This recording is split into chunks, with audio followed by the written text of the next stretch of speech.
Hey, to make it on this little planet, you've always got to be at the top of your game. Be at that apex, everybody. We've got an expert here to talk about it. Stay tuned.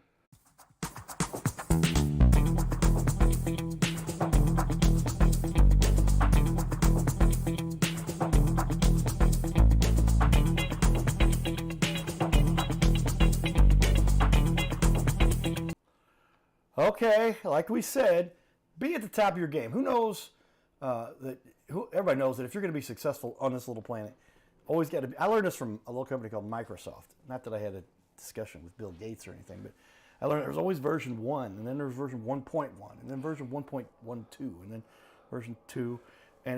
But the point is, you always had to be continuing to improve.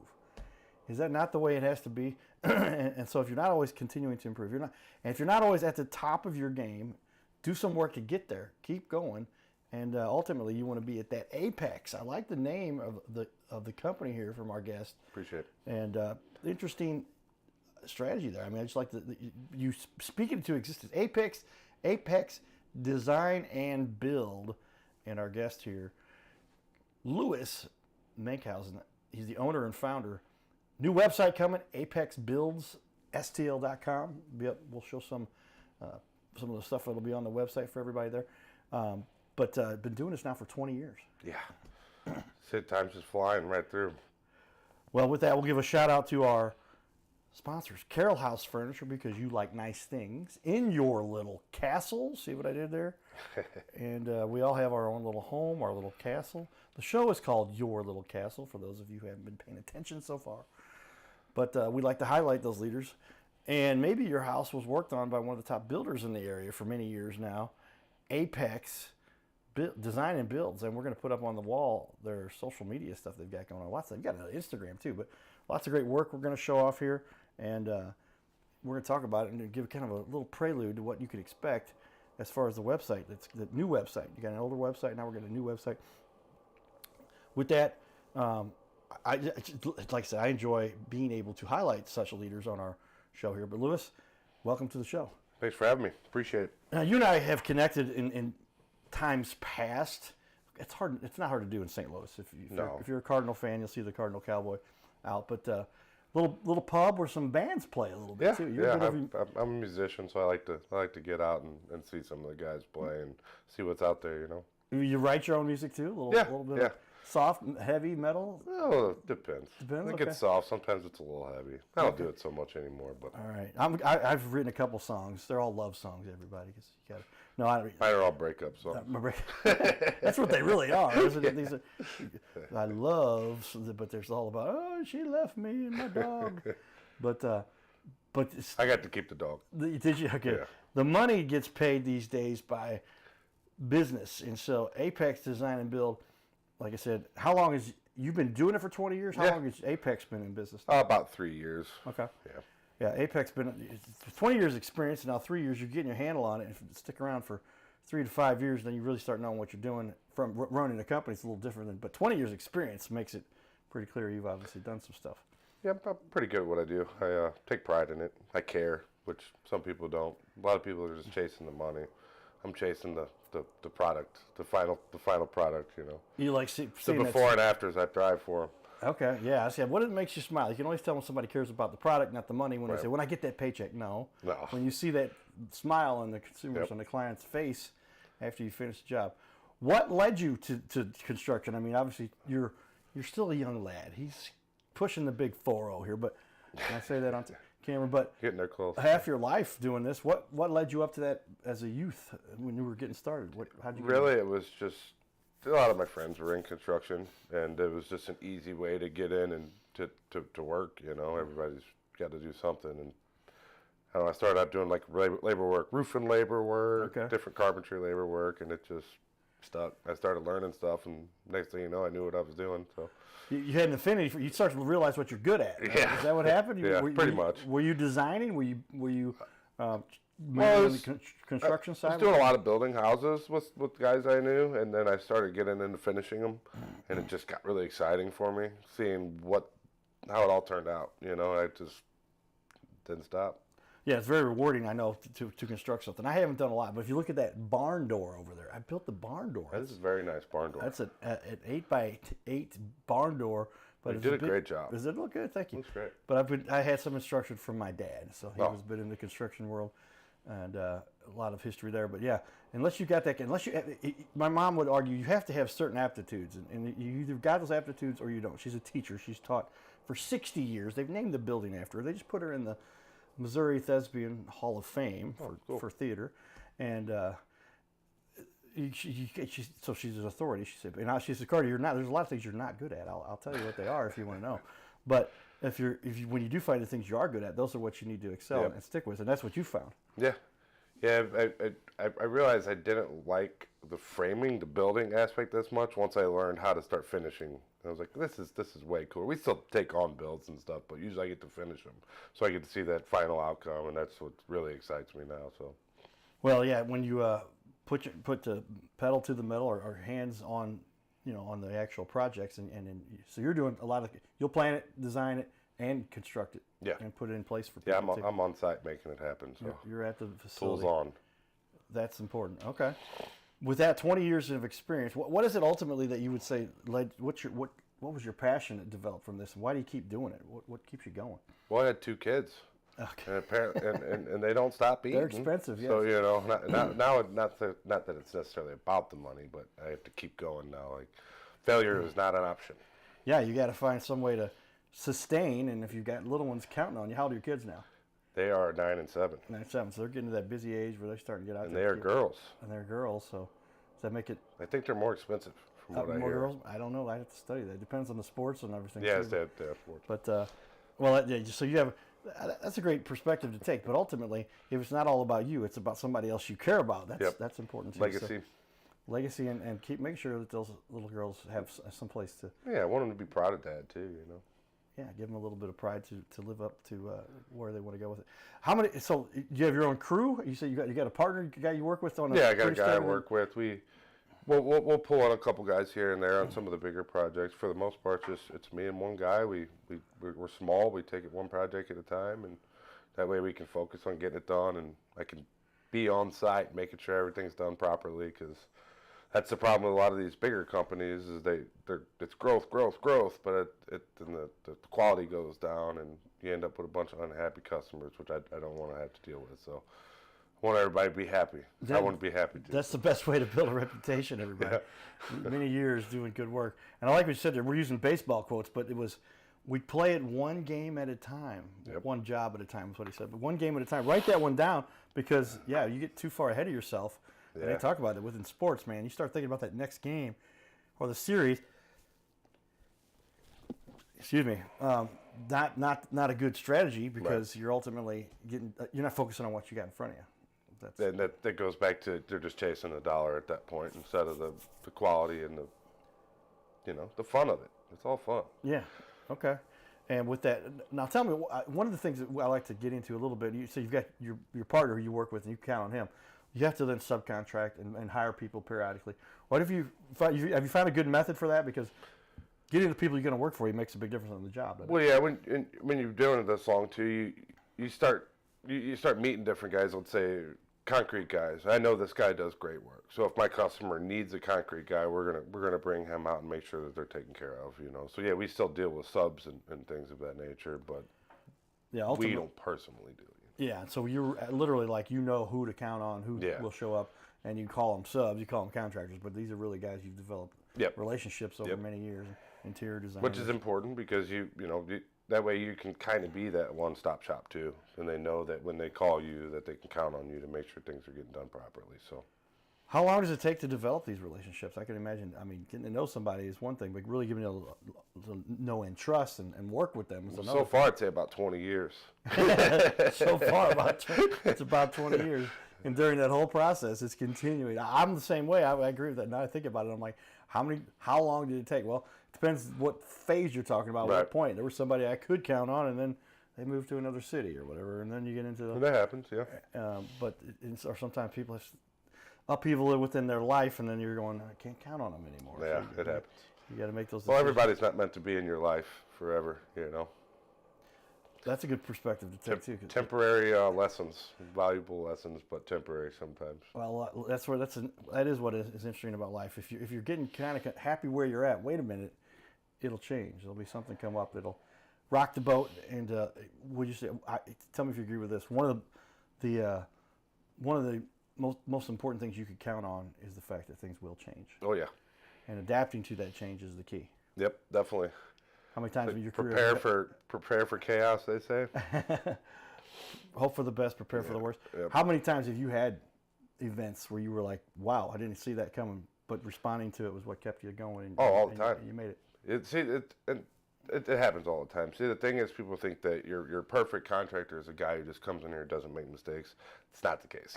We all make mistakes. It's the guy that can handle it and fix things and progress through a project that separates, I guess, the men from the boys. There you go. We all make mistakes. You should write that one down too, everybody. It's just the guy that can fix the mistakes to make sure.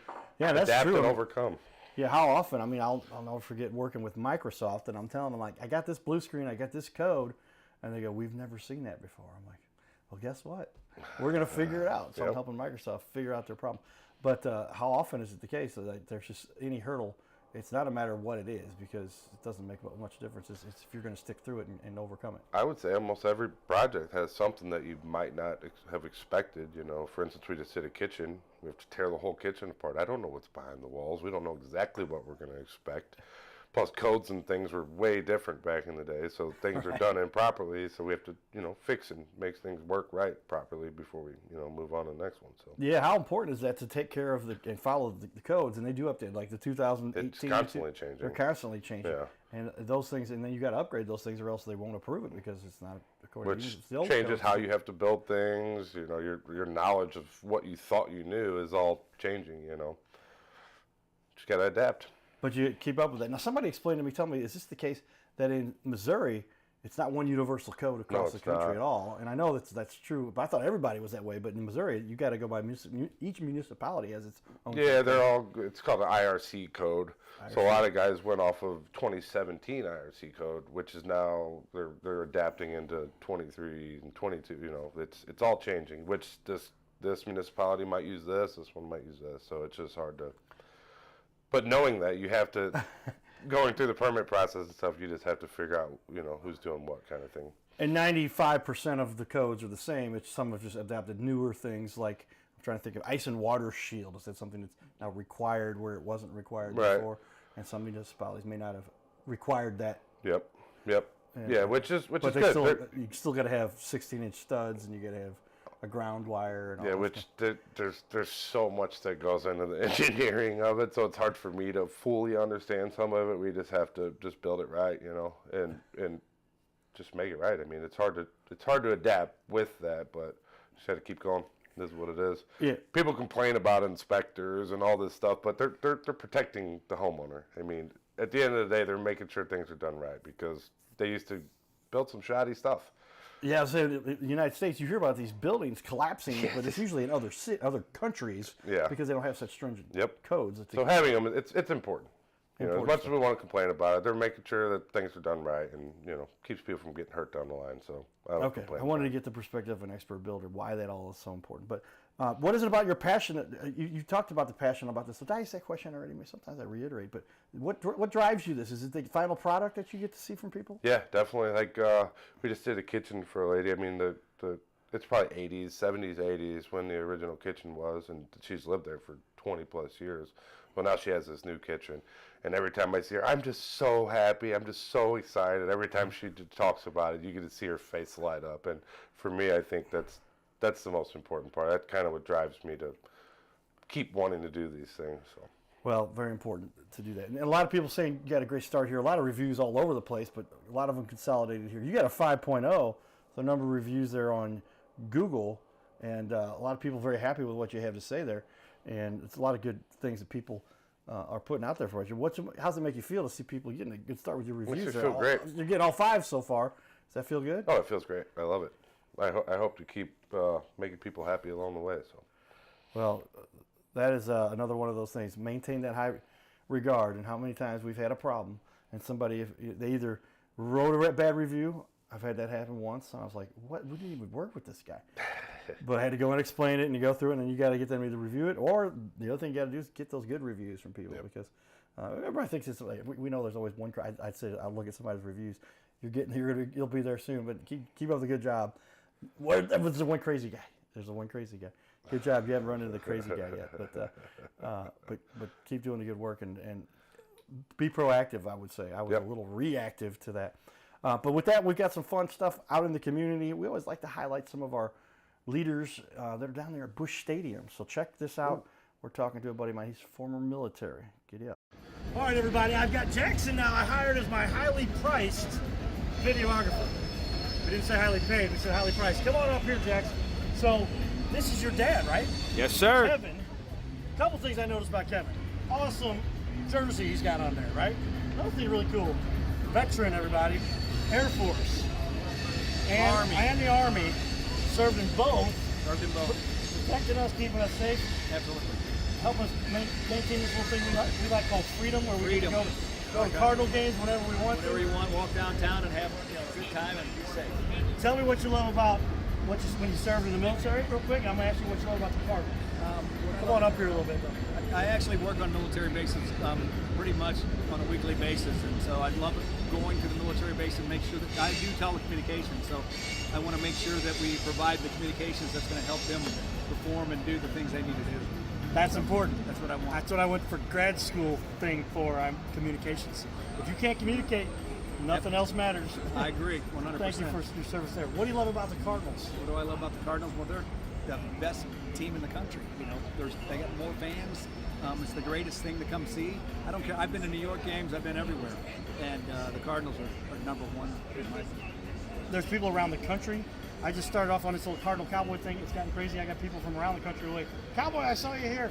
Lots of great fans out there that have a lot of fun. They're everywhere. And the best looking fans in baseball too, right here. Oh, yeah. Father and son, you can see it right there. You never see your son and Brendan Donovan in the same place at the same time. That's funny because we've had a lot of people say that about him.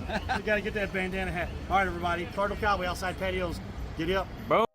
His name is Carter Rethwich, but in St. Louis, he's known as the Cardinal Cowboy. He's a well-known fixture in the stands at sporting events in the Gateway City. He's one of its greatest cheerleaders, a super fan like no other.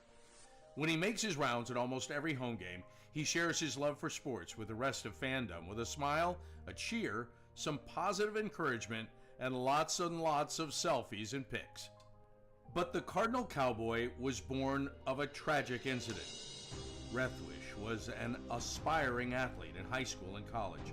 He dreamed of playing in the big leagues, but those dreams ended when he and 3 of his college friends were hit with a devastating crash by a 5-time drunk driver. One of his best friends died.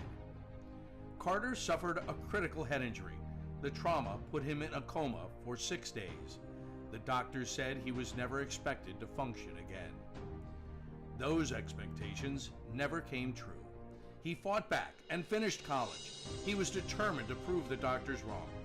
Among other inspirations, it was his love of baseball that kept him going. And from his near-death experience, the Cardinal Cowboy emerged. His goal in life became to inspire others with positivity despite the odds, to help people believe in themselves and achieve their dreams. So after my coma, I realized that it was up to me if I was going to accomplish my goals, if I was going to reach my dreams. Despite what the naysayers would say, the people that were discouraging me, like they do everyone, it's up to me if I'm going to make it. Don't listen to the naysayers. It's up to you. You decide whether you're going to succeed, whether you're going to reach your goals. Dream, and then always, always chase your dreams. Never give up. Giddy up.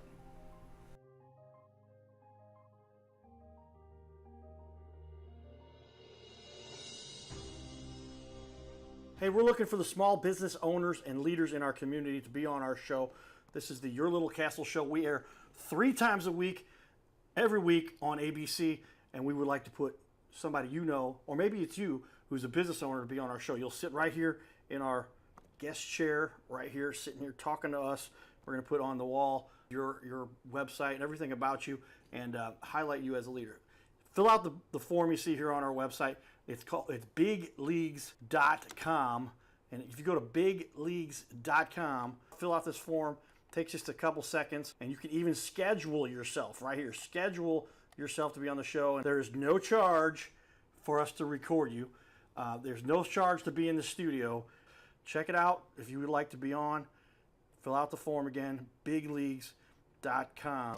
This is where we can turn any interview into a series of clips. Check that out. Go to bigleagues.com.